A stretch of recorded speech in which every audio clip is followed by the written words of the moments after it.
Now, I have been joined by Alhassan Suhuyini, who's MP for Tamale North. Good morning. Good morning, Dziffa. How are you? I'm terrific, thank you. Good to have you here. And Kwabena Sarpong, who is the member of the MPP communications team. Good morning. Good morning, madam. How are you? I'm fine. Thank you so much for being with us this morning. Thank you. Now we'll take a look at our first story. I'm going to read from the Daily Graphic, and it has to do with PBS agreement. We know that the agreement was suspended a couple of days ago, so I read from page 3 of the Daily Graphic. It says here, the government has begun full-scale inquiry into the abortive power concession agreement with PDS. The inquiry to be conducted both within and outside the country, according to the Minister of Energy, Mr. John Peter Amewu, would, among other things, establish who made false representation to the government to drive it into the agreement. Now, we all know that a couple of days ago, we were informed that PDS was suspended, but we also want to give a bit of a background to even how we got to PDS. We know that IFC approved PDS, MEDA approved PDS, Finance Minister approved PDS, Attorney General approved PDS. We've been told that on the committee level, some members of parliament had questions, but when it got to the floor, it was also approved. We've been on PDS since March 2019, and then 5 months later, we've been informed that there's some issues with the, as far as some fraudulent issues with the agreement. So there's no financial backing to that $400 million we thought PDS would be supplying to us. But how did they manage to get all of these approval without any financial guarantee? So, Honorable Suhuyini, I'll start with you. How did we get here where we thought we've done all our due diligence? We have PDS. Perhaps the only challenge we might have to face are people not paying their electricity bill, but not to get to a point where we've been informed that there's some fraudulent act with the company itself. Well, let me say good morning to Mr. Sarpong. It's been a long time. Good to see you. Very long time. About 9 years, right? Yeah, I think so. Wow. And good morning to our viewers, especially the very good people of the Tamale North constituency. How we got here, I think that it's important that we put the blame squarely where it belongs. But before we get to the blame, give us a background of how we ended up with so much confidence in PDS to begin with. I am unable to do that because, you see, PDS was, if you like, spearheaded and promoted by the government. Okay. Because at the point, yes, we got to a stage where we thought that there was a need to introduce some private, operations into the operations of ECG to make it more, if you like, productive, and also for it to serve its customers better. And that was part of the Millennium Challenge account conditions that we had to meet. And so the process of selecting, the best partner for ECG started under the NDC government, and it was going through some processes. And if you followed the discussions, at a point the workers had reservations about some of the companies that were involved, about the conditions and all of that, but the process was that above board. Then there was a change of government, and the process was expected to be continued. And in this discussion, I think it's even important to commend the former Deputy Minister of Energy, John Nyinahin, and the Herald newspaper, which also did some tremendous work on the process. When we saw that the process was changing, and it was not changing favorably, we thought that some personal interest seemed to have gotten in the way, and the processes were set aside in some cases. Honorable John Nyinahin was at pains to raise some of these concerns. The Herald newspaper raised all the red flags. But as very, usual of our, very serious discussions in this country, people thought people were just doing politics. And so, look, allow the government. You are trying to throw sand in their gari and, you know, throw spanners in their wheels. And so just allow the government. There's a new government in place, and that's how they want to do it. And that is how we got to where we got to. Because if you had paid attention to the, you know, issues that, for example, John Jinapor raised about how people were setting aside the process that had started, perhaps we would have noticed some of these infractions that we are beginning to you know, pay attention to. If we had paid attention to the issues that the Herald newspaper raised and not dismiss it as just a partisan newspaper, a political, you know, a politically affiliated newspaper, perhaps we would have, you know, prevented this, you know, national embarrassment. But like I said, it is akin to the way we conduct our discussions in this country. And so when I say there's a need for us to put the blame squarely, it is because of especially what some people have sought to do in this discussion, to spread the blame. But we all know of vicarious liability. I mean, you have somebody who is in charge in this country. You have a government that is in charge, and that government in this whole transaction has operated through MIDA. And MIDA is, you know, an arm of government. It's actually, you know, in the office of the government machinery. In fact, this head office his office is in the Flagstaff House, and they supervise this transaction. Now you hear ECG people, some of them say that, you know, they were just hurried to sign, you know, things that, you know, MIDA and PDS brought to them. But IFC also had a look, and IFC is a World Bank organization, and they also didn't see anything wrong with it. Yes, right? because you see, the IFC works with the government of Ghana, and so if the government of Ghana says this is the way we are going, and the government of Ghana seem to suggest to them that they are undertaking the procedures that are expected of them to undertake, they will not have, you know, issues with the government of Ghana. But they don't work for the government of Ghana, so they're still an independent body, so they can also have their own opinion. If they thought something was wrong, they would have raised it. Yes, they work with the government of Ghana, and they expect the government of Ghana to know better, and the government of Ghana advises it, and it also advises the government of Ghana. So if the government of Ghana presents the procedures and the processes as, you know, as things that are above board, and they don't have any questions at that time, they may not raise those questions. But I'm saying that, look, for example, we had Ameri. Ameri, there were other people interested, you know, other, you know, interest parties involved in Ameri. But at the end of the day, it is the government of Ghana that takes the decision.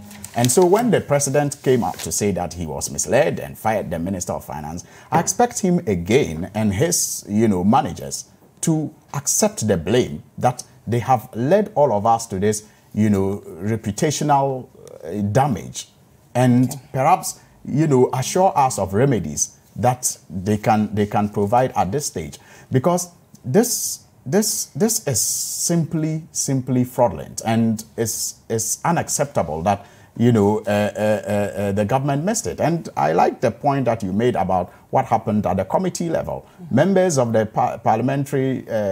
members of the Committee of Parliament raised concerns, and even on the floor of the House, I mean, when it was being approved, the minority side again raised some of these red flags. But they have the majority. And for your information, this is the first time in Parliament that a government has, you know, the kind of majority that this government has. So obviously, we always will have our say, but in the end, they will have their way. For example, the luxury, you know, vehicle tax. I mean, the minority, you know, raised concerns, raised issues during the debate, the budget debate at the time. But in the end, it was said that Parliament passed that law.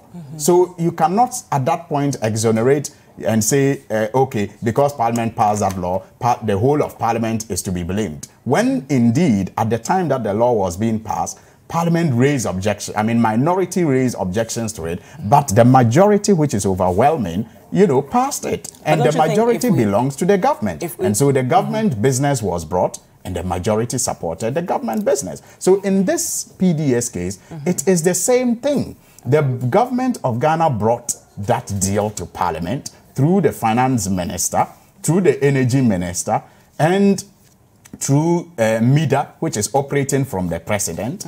And despite the reservations that members on the minority side raised, it was still passed. So let's not share the blame. The blame is squarely put at, you know, the doorstep of the government that should have known better, that should have done proper due diligence, you know, and even what is more embarrassing is the fact that it didn't even take the government to discover this. It is the company that was misrepresented that wrote to government to discover that they have been dealing with fraudulent people all along. Even though, you know, Herald newspaper, for example, had raised some of this questionable, you know, registration of companies and the people who were behind the companies that were registered to promote PDS. Yet, you know, nobody really in government paid attention to some of these reservations. But for me, this is not in isolation.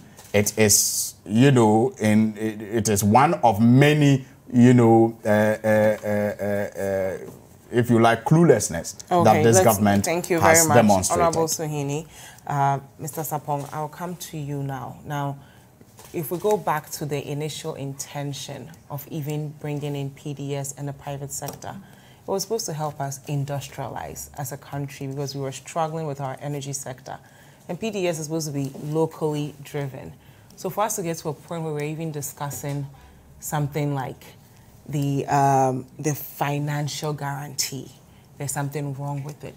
Couldn't someone have spotted it? Couldn't we have done our due diligence? We just had the Value for Money conference not long ago. How did we miss it? Well, thank you. Let us put all this in, like you asked the question, where did we start from and how did we get here? Let us understand this. The whole media, PDS goddamn thing. Okay, still morning TV, respectfully. It's the making of MCC. Okay. And media. It's not the making of Ghana government. So that's the Millennium It's not the making of Ghana government, he or me. Okay, fine. So it's the making of MCC and MIDA. If there's any blame, we got to blame them. But let's not blame first. Right. I don't want that is why the intention was good. That is why I'm saying if there's any blame. Okay. Okay. I don't want us to play the blame game. I don't want us to do it NDC MPP issue.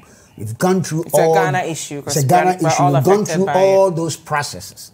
And the good question is, how did we get here? Yeah. Okay. In the procurement process, this thing was managed by MIDA. The procurement process was not managed by the Ministry of Energy. Handled by Minister of Energy. Okay? So we can't say that the Ghana government tried to twist the thing and mishandle and go off track and what have you. Everything was done teleguided and directed by MIDA. Okay. They even dismissed BXC. Are you aware of that? Continue. No, are you aware of that? No. They disqualified BXC. And this process started before we came in, just like he said. Okay, when we came in, there were only 3 companies left, if my memory serves me right. Okay, was it 3 companies left, right? So where did we go wrong? The 3 company EDF withdrew. We didn't sack them. Ghana government didn't sack EDF. They withdrew. Okay, we're left with PDS and MIDA. PDS and BXC. MIDA disqualify BSC. Yes, but MIDA did his due diligence on the foreign partner of PDS and found that they were good. They've been operating for over 100 years. No. So that was fine. No, let us go. Right? We are gradually going there because some allegations have been made by both minority and Herald that the government truncated or misled the process, made the process bazaar. Okay. And I'm trying to correct that. That is not correct. Okay. And it's no wonder that that kind of thing came from what he said it came from. That is not correct. Okay. It was not the government of Ghana which disqualified BXC. It was not we're talking about PDS now. I'm coming. Okay. I'm answering him because he's made some serious allegations which must be answered before we go to the main topic. So let's answer him briefly, then get to the main topic for the benefit It was not the government of Ghana which disqualified BSC. It was not the government of Ghana which asked EDF to get off. It was MIDA. No, EDF withdrew from the process. MIDA disqualified BXC. So the only candidate that was left was PDS.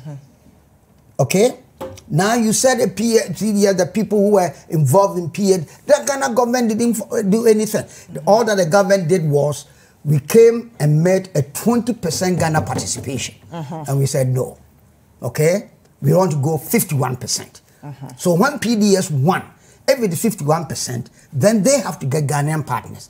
So they formed a special purpose company called Miracle. I don't even have to use the word PDS. I have to use Miracle.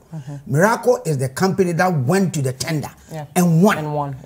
And so when we changed to 51% Ghana, Miracle had to get Ghanaian partners. Please go easy on our glass. All right? Miracle had to get Ghanaian. He knows me. Miracle, go easy on our glass. Miracle had to get Ghanaian partners. So they formed a special purpose company called PDS. All right? And PDS was vetted by MIDA, MCC, and mind you, IFC was a transaction advisor. IFC was a transaction advisor, of course. I agree with him when he says everything falls squarely on the government because transaction advisor is an advisor. Okay? If somebody advises you, it's up to you to take. So what happened with the finance ministry and attorney general as well? They're supposed to do of course, due attorney diligence, general. right? No, the attorney general will look at the agreements as it is and spot any loopholes. Right. Yeah, right. And the finance minister would also look whatever it is. So they did all this due diligence. The recommendation came from MIDA, MCC, and IFC that the documents that have been presented are okay. Please, Ghana, accept. Why didn't we call their counterparts in Qatar to find out? Hold on. That is the question. It's a good question, you guys. I have no problem with that. Anybody who asks that question, you can. See, after the fact, you can ask so many questions. But you should do due diligence before the fact. Hold on. You have MIDA. You have MCC. Yes. Who are controlling the process. Who are giving the money. Are telling you and me that the papers that those guys have brought are okay. But so we're still a sovereign country. Oh yes, I agree. So we should still. That is why I say, if you say everything falls on Ghana, Kwabena Sarpong will accept it. But the buck stops right here with the government of Ghana because everything that comes in is an advice. Did the government do its due diligence? The government did its due diligence, and we took. See, there was one thing. There was one caveat there too. There was a time limit. Put on this, and we've got to get this thing completed by this time. So if the guy who is pulling the plug, the guy who is paying the money, who is controlling the whole thing, which is MIDA, when I take MIDA, I'm adding MCC. Okay? They are the architects here. It is their program. Mind you, it is not Ghana government's program. Ghana government did not get up and say, we want a private company to participate in the running of ECG. We did not get up. This thing was forced on us. It was not. I think that's a very hard language to use. It is not because the intention was to help us industrialize our own country. Both agriculture and the energy sector. They could have done it other way by asking ourselves to do it. So we now blame them for coming into. I personally blame them. So you blame the Power Africa initiative? Yeah, no, I'm not blaming that the money is bad. Okay. But I'm saying that the money is bad. You are giving me something and forcing me to do something which I think, me personally think is not good. You didn't see any flaws with the way ECG was operating, us making losses year after year? The conditions they gave to PDS or the concessionaire? So you'd prefer the position ECG is my position is if they had given all those conditions that they are giving to the concessionaire to ECG would have been better. Okay, but now we're dealing with a fraudulent agency that the government should have done its due diligence, and that has nothing to do with MIDA. Right. That let us go there. But we will go for a quick break and then you continue your point. Okay, I'll do that. Okay, stay with us. We go for a quick break and then continue Breakfast Daily. Remember, hashtag is Breakfast Daily and the WhatsApp line is 0550-585-832. We'll be right back.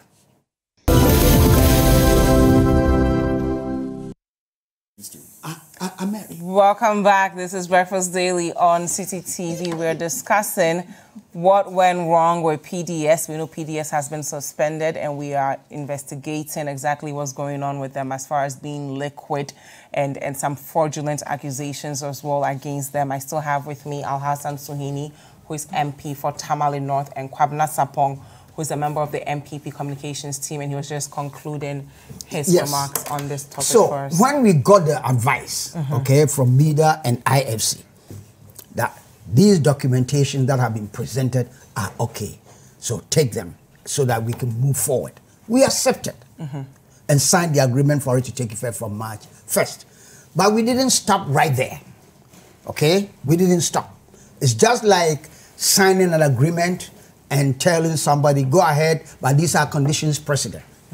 Okay, I'm saying it's just like that, but it's nothing written in the agreement like that. So we decided to do our due diligence, okay, because it takes time. If we had taken time to do the due diligence that we have done now and come to the conclusion that we would not have met the March 1st deadline. Okay. Okay? So let's understand that. The March 1st deadline had to be met because of the pressure that MEDA and MCA, who are the architects and providers of the money, this must remember here that they are driving the thing. And therefore, we took their advice. Okay. We did our due diligence. And what did we find? We found out that, okay, this one, the best way to describe this one is we've given you a contract. And we say, bring in a performance bond. Okay? So we found that the performance bond that they brought was fraudulently secured. Okay? As Crook is telling us. Okay? So the question is, who made that mistake? Did Crook really don't have anything to do about somebody like me or you or some sitting down somewhere at Crook as an employee, picking up documents and issuing this document? Or did Crook go through all the documentation, properly assess them, okay, and maybe made a decision that, yes, we will issue the insurance cover. But instead of the chief executive signing, all right, a low-level employee down there sign, without probably even indicating that sign for. Okay, maybe he might have signed with an authority or with a title that does not belong to him. This one, we don't know yet. Okay, so but that is what we found. So when we got that, we called all the architects involved and said, this is what we have found. When was this? Just like when we have had this discussion with MEDA, with IFC, and with PDS, and ECG, and Minister of Finance. All of them have had discussion, okay? And the conclusion was, we're not saying that we're abrogating the contract. No, we say we are suspending it, pending the further investigation in this case. Okay? So it is this investigation that is going to tell us whether the document was really fraudulently, at the moment we put it in brackets, okay, done, which is fraudulently done, then it means that executives of crooks don't know anything about it. It's just like somebody sitting somewhere, an employee of crook, okay, conniving with PDS people and issuing that guarantee. But after 62 years of independence, shouldn't we do better? Oh, Can anybody Jesus just Christ. bring any document? Oh, Jesus Christ. What are you talking about? It's a question. Yeah, that's a question. But PDS was supposed to pump in over $400 million yes, but they haven't. in the energy sector. Yeah, no, 400. I think it's 580. 400, okay. 580 million for 5 years. Okay? 500. That is why, and we are leasing. And we're now saying that their financial document is fraudulent. I said the insurance cover they brought, but it happens all the time in contracts and things like that. Have you seen people winning contracts and that we finding that the document that they presented for the contract has been found to be fraudulent? So haven't we? Is that a good enough? No, I'm not saying it's good enough. I'm not saying you should be proud of it, but I'm saying that it's good. You have found it and you've stopped it. 5 months later. So what's wrong with it? 5 months later, it could have been maybe 1 year. It happens all the time. It could have been 1 year. Okay, we'll move on to the next topic. I think that there's... We'll move on and then you add your response to the next topic. It's still connected to the PDS 5 months issue. is immaterial. The most important thing is... You think 5 months is immaterial? No. For a country like Ghana, handing over our energy sector to a private body? Yes, because that we're now saying it's a fraudulent... We handed it over based on the advice that we accepted from those who came out with the whole idea of handing over the assets to somebody but to we're manage. supposed to do our investigations That's as well. right. We did. That's how we So are we work going to with take them. any responsibility in this, or we're just going to blame others for this? In this case, that is what I said. It's not good to put a blame game. So who should we hold accountable? Because clearly, if we do, PDS is on suspension, but who else are we holding accountable? If we find out, okay, if we find out from there, who will be held responsible will be known at the end of the investigation. Okay, thank you very much. So that's we're the only way that you can draw a conclusion and know this is how the thing works, and therefore you can assess blame. At that point, it may even be decided whether to terminate the contract or not. Okay, at the moment, very that one much. It's off the table. Mr. Sarpong. So we'll take a look at the second story here. ASEP is speaking, and they're saying PDS concession breach. Interdict officials found culpable. So Executive Director of ASEP, Ben Boache, has attributed the suspension of government's concession agreement with PDS to share negligence on some persons who were expected to monitor the process before finalizing the concession agreement. According to him, although ASEP is deeply worried by the outcome of the concession agreement, although the announcement came as a little surprise due to the actions and inactions of some related government agencies, they're saying that failure by Meralco to meet the initial requirement of publishing the name of a local partner in the pre-qualification stages leaves much to be desired. So, Honorable Suhuyini. You know, there is some confusion in this whole discussion that needs to be clarified. First of all, we have MCC and we have MIDA. Now, the Millennium Challenge Corporation is an American agency which promotes, you know, at this stage, energy in Africa. It was through the Millennium Challenge Corporation that we got the George Walker Bush Road, you recall. But it has since shifted its attention to energy sustainability. For the third one is even coming. For the second compact. The first compact was in agriculture and others. Okay. Now, MCC, which is the Millennium Challenge Corporation, works through agencies in home countries. Okay. So if it comes to Africa, to Kenya, it works through a government agency. So in Ghana, we as a country set up MIDA. So MIDA is a Ghanaian-owned, a Ghana government company set up by an act of Ghana's parliament. To manage the Millennium Challenge Compact, right? So when you talk about MIDA, it is not as if it's an international or foreign agency.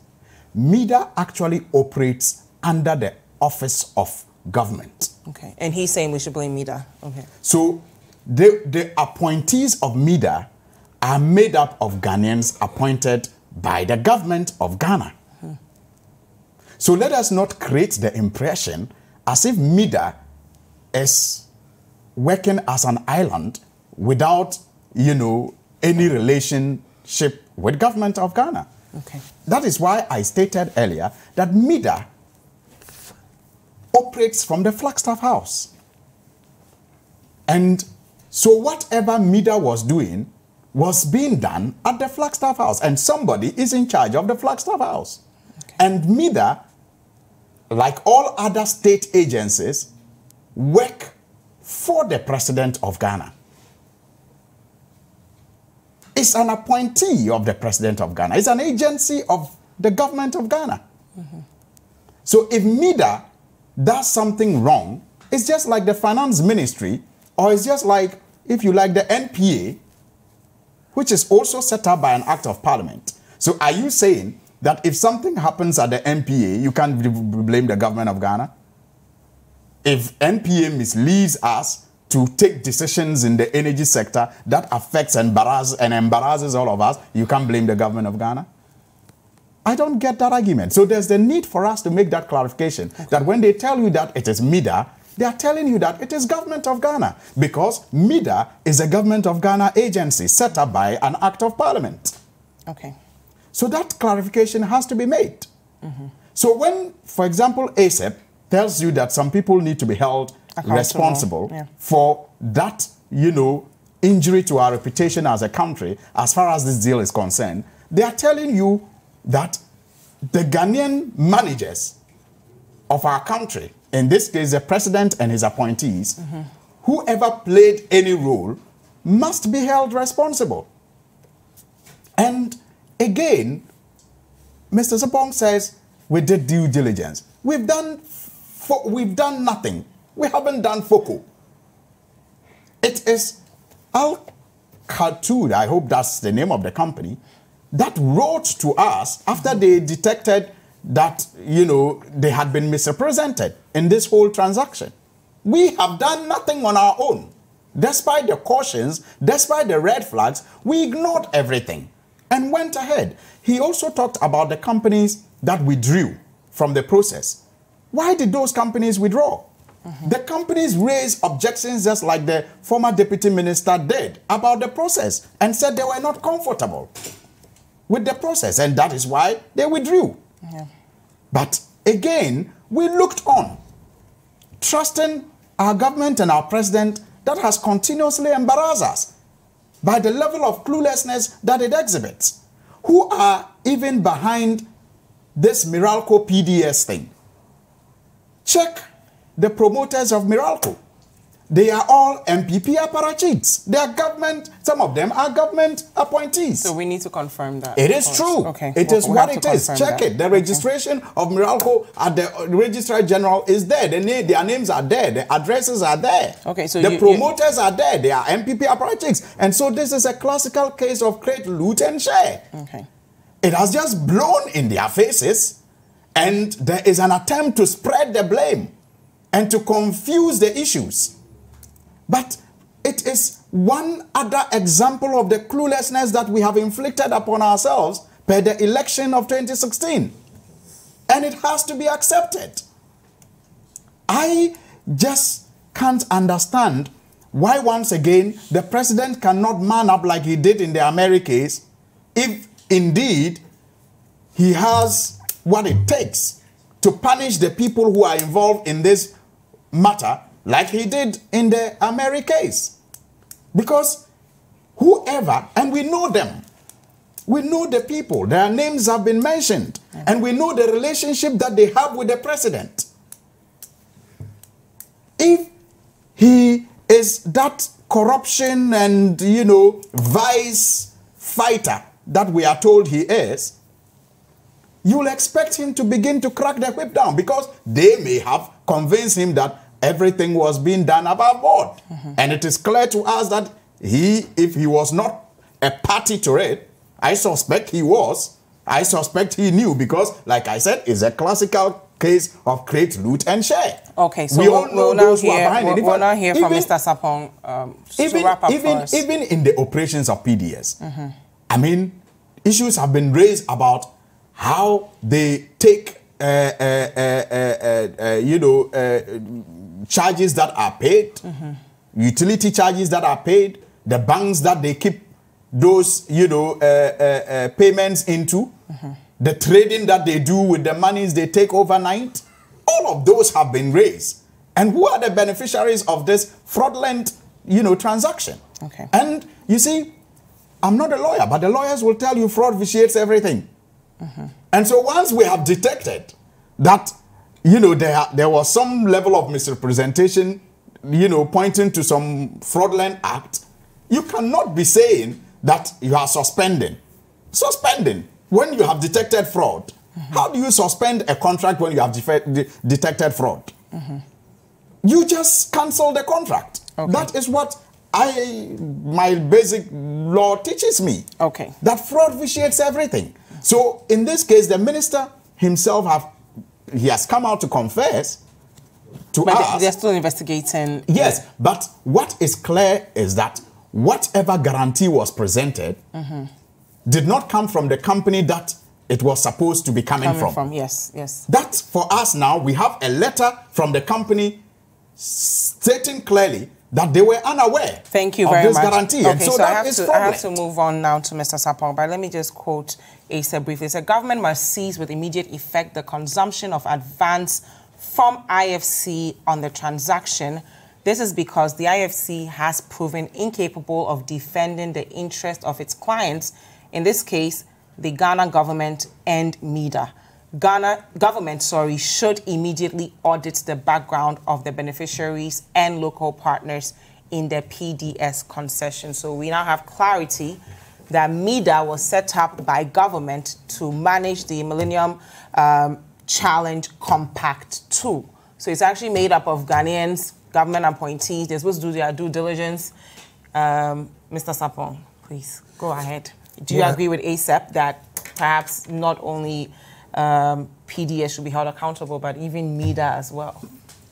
You see, somebody has to be held accountable. That is why we have said we will do further investigation and come out and know who has to go. Even maybe PDS itself will probably go. Yeah, but you were very yes. Well, intentional about saying it's MEDA's fault, right? No. MEDA's fault in the sense that MEDA is controlling the whole thing. And MEDA, the reason I say MEDA and MCC are controlling is because we formed MEDA because of MCC. Yes. And they dictate to us. They dictate to MEDA. Okay. Maybe I may be wrong. When they came, they fired the chief executive of MEDA. Right?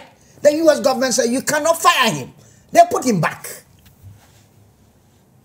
They put him back. Okay.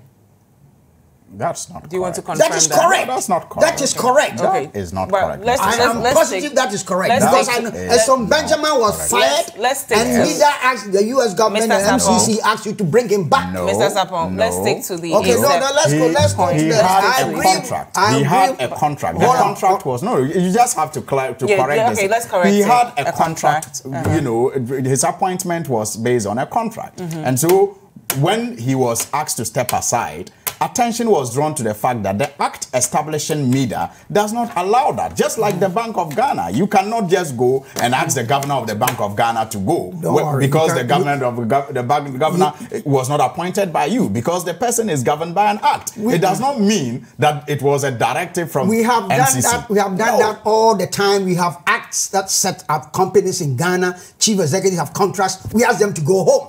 No. Don't tell me that we don't do that in Ghana. No. We do that all the time. Okay, let's move on. That's not what we're discussing today, Mr. Sapong. Let's stick to ASEP. So I agree when ASEP is saying practically saying, but basically the same thing that we are saying, that we will take action after we finished our investigation. It is premature now to start saying you go, meet a contract, terminated, all this and all that. We can do that. Okay? Suppose MEDA, the MCC? No, PDS. PDS, okay. Says internal investigation over there. MEDA. PDS probably might have submitted all the right documents. All the right documents. And yes, still, they had that thing issued fraudulently by somebody who probably took the document and worked on his own. I don't want to speculate, but to me, it is better for the government to take the course of action that is decided to do, that is do further investigation and come out to the conclusion. We all want to know the end of this thing. We cannot let it be like the usual Ghana thing. It comes, it boils up, then it cools down and it forgets, nothing happens. I don't think the country is prepared for that. This government has shown that it listens. Should PDS be the only agency on suspension right now? Or should we put other agencies on suspension and then investigate on all sides? They didn't do this by themselves. They don't live in an island, right? Because it's PDS that is running the organization. But all these other people approved it, right? The finance minister, the attorney general. They don't have anything to do at the moment. MEDA had a role to play in it, like you said. What's going on with MEDA? I don't have anything to do at the moment. Our main objective now is on the assets of ECG. So let's secure that first. Let's secure that first, and everything else will follow. If there are any actions to be taken along the line, it becomes necessary to take those actions will be taken. But you cannot say right away, go and do this, go and do that, go and do that. Should people be prosecuted for this, aside PDS? I don't know. Why don't you know? It will be at the end of the investigation. Okay, it is wrong to get up and say, no, go and start prosecuting people. You see, when you go to court, ask him. When you go to court, it's not what you and I feel. Okay, that's fine. What you let me ask Honorable Suhuyini in court. The same question. The facts. Thank you very much, Mr. Sarpong. Honorable Suhuyini, should people be prosecuted for this? I think the president himself must be prosecuted for this, because you see, it is not just the reputational damage to his image and to this country, but it is also about the mess that the power sector is engulfed in as a result of this gambling that the government has engaged in. So, and it is so with many other, sectors. It is just unfortunate that, by our laws, you cannot, prosecute a certain president. But I think that he has demonstrated tremendous, incompetence, negligence or cluelessness enough for us to see that the whole facade of him coming to, do things better and put this country on a better pedestal was just, was just what it is, a facade and nothing more. Because, look, we not long ago discussed Ameri and how embarrassing it all was. Then you have the energy sector debts and how the finance minister only recently have come to tell us that indeed we are in a state of emergency. How did we get to a situation where we are in a state of emergency? Because again, we gambled with that sector when structures had been put in place through the introduction of ESLA and others to offset, these legacy debts. We gambled with the proceeds from ESLA and, use it for bonds, and the utilization of those bonds did not even go into freeing that sector. And we are, also a very frivolous, political reductions in utility prices, even usurping the authority of what do you call it, the Public Utility Regulation, that's a PURC, and only to come back after a year to tell us that after all that gamble, you have messed up the sector and it's now in a state of emergency. And so there's a need for you to now increase the ESLA that you condemned in opposition and said was a very bad, policy. I mean, it's just cluelessness everywhere you look. And so I don't think that we must be shy of indicating that indeed we have a leader who is supposed to know better, who we thought was going to do better, but who clearly is floundering in every sector that he touches. Okay, thank you very much. We'll move on to our final topic here. I'm reading from citynewsroom.com. Exton Cubic's 3 mining leases invalid. Supreme Court declares. Gentlemen, may I read? Sorry. Thank you. Go ahead. So the Supreme Court has declared that the 3 mining leases held by Exton Cubic Group Limited are invalid according to the Apex Court. Their decision was based on the firm's failure to comply with mandatory statutory provisions of the Minerals and Mining Act and Article 268 of the Constitution. So we're going on and on and on, but long story short is that the Supreme Court decision follows on February 8, 2019, ruling by the High Court that the Land and National Resource Minister, John Peter Amewu, had no power to revoke the mining license granted to the Exton Cubic to prospect for bauxite. So it's a long story, but the point is that Exton Cubic's 3 mining leases are invalid, and the Supreme Court has declared. I find this story very sad. Why? You see, and especially because of the level of nepotism that I see in this government. Okay. In fact, the president and some of his appointees and friends have defended it by saying those that he is appointing who are relatives to him are qualified. Okay. And they can do it. So they don't run away or deny the fact that there is high level of nepotism. Okay. We just give background to why we are mentioning the nepotism. I mean, okay. Yes, because I mean, he's connected to the former president. We just finished the PDS discussion. And the promoters and the people behind PDS we all know their relationships with the president and all that. Okay. So you see that level of nepotism that is tolerated. And yet, for a man who has distinguished himself in the mining field in this country and beyond, is simply denied, and every means is used to deny him the opportunity to mine and create jobs and create wealth in this country, simply on the basis that he's related to the former president. Even though he has all it is? that's why I say it's sad. Okay. And that is what it has been from day one. Okay.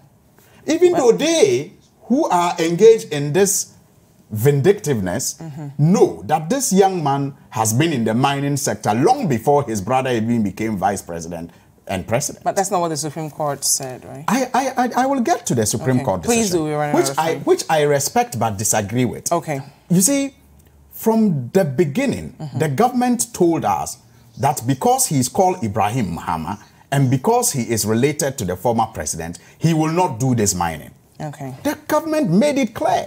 They did not really care about the procedures that he went through. And look, that is how diligent, and that's why I say I feel sad and I feel sorry for the young man, that his brother was.